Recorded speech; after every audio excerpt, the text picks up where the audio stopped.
Now, while we are seeing all sorts of heat records broken this week, one of the UK's most severe droughts dates back half a century. It was the summer of 1976 when temperatures soared for weeks. And our reporter, Jane Douglas, has been looking back.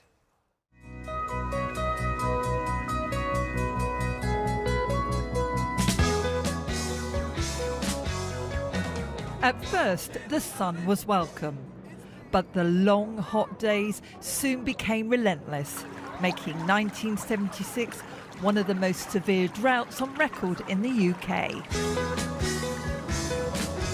I do remember it being glorious beach weather, but it was a little bit tricky in other ways. Being a decorator, I was physically busy all the time, being the summer as well, and yeah, it was very hard working through it, yeah. What I remember is quite intense heat, very similar to the real hot heat wave we had about 3 years ago. It was just intense, sandy, dry heat. Reservoirs in the southwest, already depleted after the dry summer of the previous year, fell even further to a fraction of their capacity.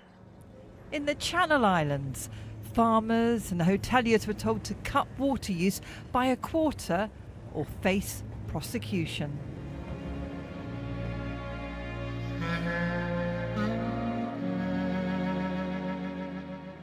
As the long, hot, sunny days continued, so began the task of simply getting through, making sure communities stayed fed and watered, with winter supplies of straw fed to livestock as grasslands turned to dust. Everyone was asked to do their bit and find ways to save water. They were quite inventive when it came to watering their gardens, as one local BBC reporter discovered. But is this water really much good for the vegetables, having come from your bath, with all due respect to your good self? Oh yes indeed, because you've got real fertiliser in there, haven't you, with all the dirt coming off the bodies.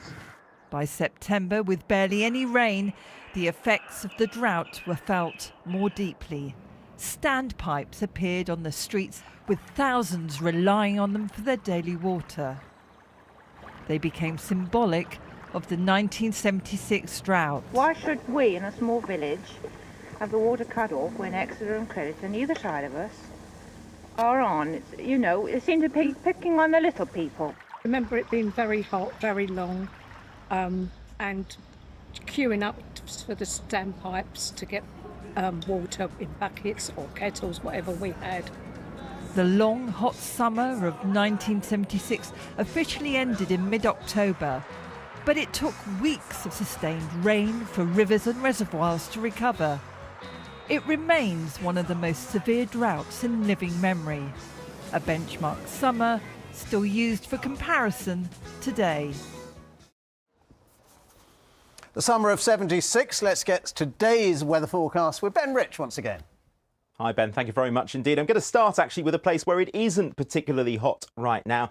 Parts of the east coast of England, the east coast of Scotland as well. Seeing some low cloud that's rolled its way in from the North Sea. Temperatures right now in Cromer around 18 degrees. But further west, in the strong sunshine, 35 there in Yeovil, 33 in the west of Wales. But also notice some rain up across the north of Scotland. That will become more of a feature. But we still have this red warning of extreme heat from the Met Office. Southeast Wales, the South Midlands, down towards the south of England. Temperatures somewhere this afternoon likely to peak at 37, maybe 38 degrees. That heat quite widespread across the UK today. And then through this evening and tonight, well, for most it's going to remain dry, certainly initially, but some really heavy thundery rain moving across northern Scotland. That could produce some really large hail. These thunderstorms drifting up from the south across parts of England and Wales, they could be accompanied by some squally, gusty winds. Northern Ireland may see the odd thunderstorm, and it's going to be another one of those exceptionally warm nights. Some places no lower than 22, maybe 23 degrees.